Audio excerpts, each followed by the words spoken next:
ልጃችሁን አንድ ላይ ለማሳደግ በቃ ያለፈውን ነገር መርሳት ነው ብሏል። እንግዲህ ሩታ በፍጹም ልረሳው አልችልም ብላ ወስናለች ማለት ነው ጋይስ። አንዳንዴ ደግሞ ሩታ ነገሮችን እንደማትተው የሚያደርጋት ነገሮች ምን መሰላችሁ?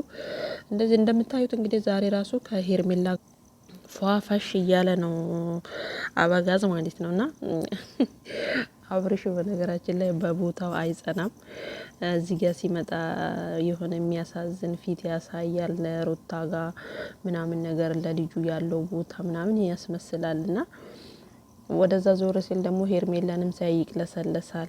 ሰላም ጤና ይስጥልኝ ውድና የተከበራችሁ የቻናል ቤተሰቦች ሰላማችሁ ብዝት ብዝዝት ይበልልኝ። እንዴት ናችሁ? ደህና ናችሁ ወይ? ከኔ ጋር እግዚአብሔር ይመስገን ሁሉ መልካም ነው። ዛሬም እንግዲህ ተከስተናል። ኤፍሬም ሩታን ሰደዋት ዛሬ። በቃ ሩታ እንግዲህ ካልኩበት ነገር ወደ ኋላ አልልም ወይ ፍንክች ነው ብላለች። ኤፍሬም ደግሞ ለምንድነው አንቺ እንደዚህ የምትሆኘው?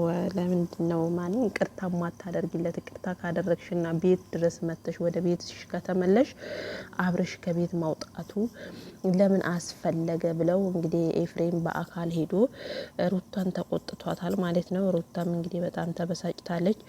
እንዲሁም ደግሞ ኤፍሬም ብቻም ሳይሆንም የሩታ እህቶችም ኢዱና ሜላት ተቆጥተዋታል ማለት ነው። ሩታን በጣም አዝነናል።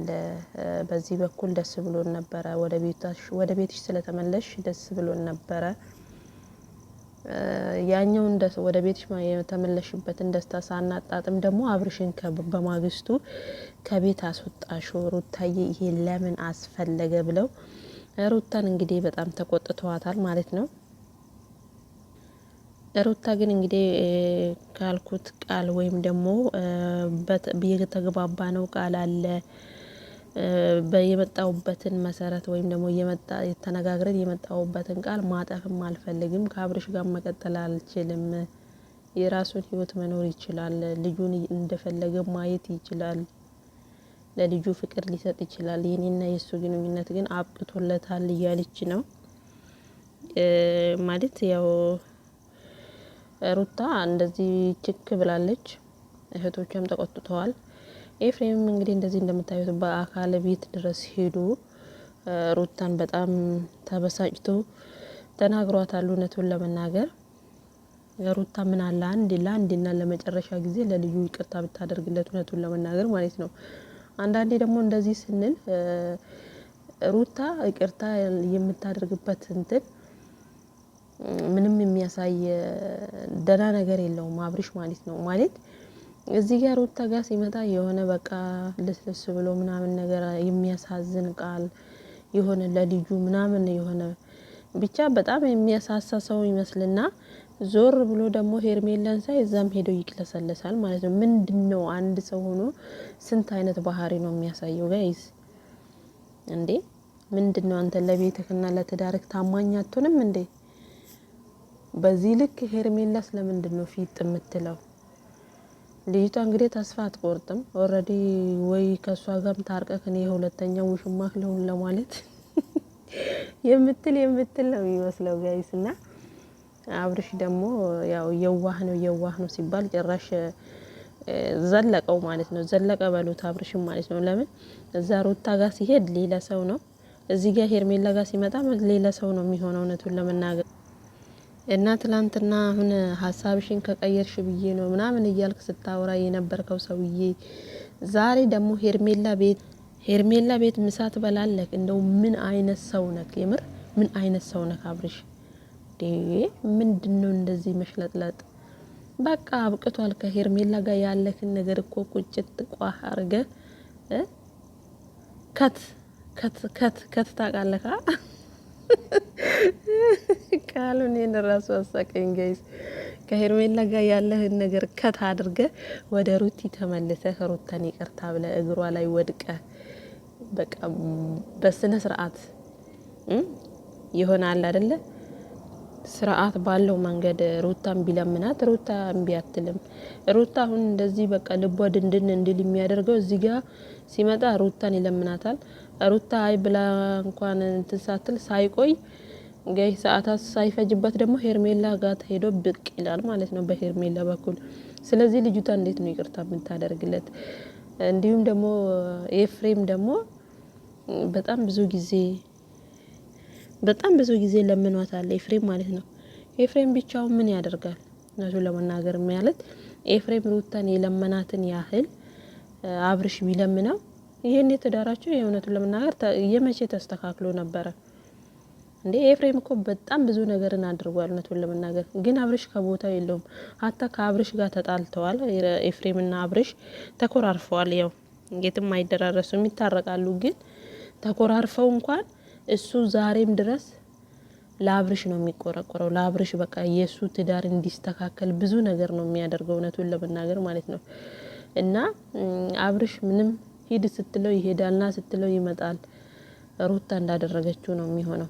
ግን ኤፍሬም ለሱ የሱን ህይወት ለማስተካከል ብዙ ነገሮችን እያደረገለት ነው። አብርሽ ግን አይገባውም እውነቱን ለመናገር እንዴ ምንድነው እንደዚህ መሽለጥለጥ? በቃ እቺ ልጅ ተዋት። እንደው ለአንድ ሳምንት ነው እንደዚህ ደግሞ ፎይ ብለን ነበረ።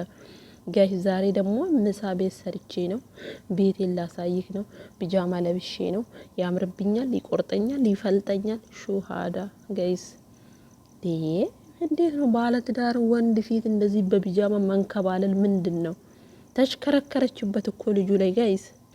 ምን የሚሉት ነው? ወንድ አፍሮ ሴት አይን አውጣ የሆነችበት ዘመን እዝጉ ጋይስ ሆይ። እና እንግዲህ በዚህ በኩል ኤፍሬም ሩታን ይለምናታል። ወንድሜን ወደ ቤቱ መልሺው፣ ወንድሜን ጎዳና ላይ አታሳድሪው፣ ከልጁ ጋር ይሁን፣ ከልጁ ጋር ይኑር፣ የልጁን ፍቅር ያግኝ፣ ልጅም ያባቱን ፍቅር ያግኝ እያለ ሩታን ይለምናታል። አብርሽ ደግሞ በዚህኛው በግራው በኩል ዞር ብሎ እዚህ ጋር ምሳ ይጋበዛል። ከፈለክ ራትም እዚሁ ትበላለክ ይባላል። ባለ 2 መኝታ ተከራይታለች ሄርሜላ። አብርሽ ከዛ ቤት ሲወጣ እዚህ ቤት ይገባል ተብሏል። ስለዚህ አብርሽ መሀል ላይ እየተንሳፈፈ ነው ማለት ነው። የሆነ ትልቅ ባህር ላይ ባዶ ጀሪካን አያርጋችሁ እንዴት ነው ንፋስ ሲያንሳፍፈው? ልክ እንደዛ ነው የአብርሽ ከሩታ ጋር ሲወጣ ማለት ነው። ሄርሜላ ጋር መጥቶ ሄርሜላ ጋር ያርፋል። ሄርሜላ መቼ ምንም ቢሆን እንግዲህ አብርሽን አገፋው። እውነቱን ለመናገር ገፍቷት እንኳን እሷ ትጎትተዋለች። በጣሪ እና ሩታዬ አሁንም ከሄርሜላ ጋር ሌላ አጀንዳ ሳይጀምር ማለት ነው ሳይረፍድብሽ እንደምንም አርገሽ ልብሽን ተሸነፊና ለልጅሽ ስትይ ተሸነፊ። በቃ እንዴ ምን ነው እናቶቻችን ለኛ እኮ ብዙ መስዋዕት ከፍለዋል። ስለዚህ ችክ አትበይና ለልጅሽ ስትይ ተሸንፈሽ ባለቤትሽን አባወራሽን የልጅሽን አባት ወደ ቤት መልሽ፣ ጩሉሌ ሳትወስድብሽ ለማለት ፈልጌ ነው። ኤፍሬም ትክክል ነው። እውነቱን ለመናገር ኤፍሬም ምንም ጥፋት የለበትም። ለሁለታችሁ ባስቦ ነው፣ ለወንድሙም ማስቦ ነው፣ ለልጁ ለህፃኑም ማስቦ ነው፣ ለአንቺም ማስቦ ነው። ተለያይታችሁ መቼም አታምሩም እናንተ እውነቱን ስንነጋገር ማለት ነው። ስለዚህ የኤፍሬም ጥፋት ምንም ጥፋት የለበትም ኤፍሬም ማለት ነው። እየረበሽከኝ ነው፣ እያስጨነከኝ ነው እያለች ነው ሩታ። ምንም ጭንቀት የለውም። ምክንያቱም አንድ ላይ እንድትሆኑ የሆነ የድሮ ፍቅራችሁ የድሮ ብቻ ብዙ ነገራችሁ አንድ ላይ እንዲሆን ነው የሚፈልገውና አንቺም ደግሞ በዚህ ሀሳብ ተስማምተሽ እሺ ብለሽ አብራችሁ ብትሆኑ እጅግ ደስ ይላል እውነቱን ለመናገር ማለት ነው። እና ኤፍሬም ሁሌም ካጎንሽ ነው። ያው ለሩታ ደግሞ ጥፋት ሆኖ ቢታይም ኤፍሬም ትክክል ነው። መቼም ኤፍሬም ተሳስቶ አያውቅም እውነቱን ለመናገር ማለት ነው። ስለዚህ ሩታዬ ተቀበዩ ፕሊዝ ፕሊዝ። በቃ ይቅርታ አድርጊለት ለወንድሙ ለቤተሰቡ ስትይ እና በቀጣይ ደግሞ ወይ ጋሽዬ መጥቶ እንደሚያስታርቃቸው እርግጠኛ ነኝ ብዬ ነው ማስበው። ለምን ቤት ድረስ ከሄደች ከዚህ በኋላ ቀላል ነው፣ አብርሽን ወደ ቤት ማምጣት ቀላል ነው እውነቱን ለመናገር። እና ሄርሚ ያው ተስፋ ቆረጪ፣ ምሳም ጋበዝሽ፣ እራትም ቁርስም ማልሽ ምንም። እንደው እኮ ጋይስ እንዴት እንዳረጋት ቁርስ ቤት ነው የምሰራው፣ ምሳ ቤት ነው የምሰራው፣ እራት ቤት ነው የምሰራው፣ አንተ ከኔ ጋር ከሆን ካላለችም በቃ አብርሽ እሷ ጋር ካለ ልጅቷ ከቤት ላለመውጣት ወስናለች። እና ወዶችዬ ለነበረን ቆይታ እናመሰግናለን። በያላችሁ በሰላማችሁ ብዝት ይበልልኝ። ኤፍሬም መቼም ትክክል ነው። ሩታ አትሳሳች ማለት ነው። እንግዲህ አበጋዝዬም ነገ እንደሚመጣ እርግጠኛ ነኝ። መልካም ጊዜ ይሆንላችሁ። ለቤቱ አዲስ ከሆናችሁ ደግሞ ሰብስክራይብ አድርጉ፣ ላይክ፣ ሼር፣ ኮሜንት አድርጉ ጋይስ።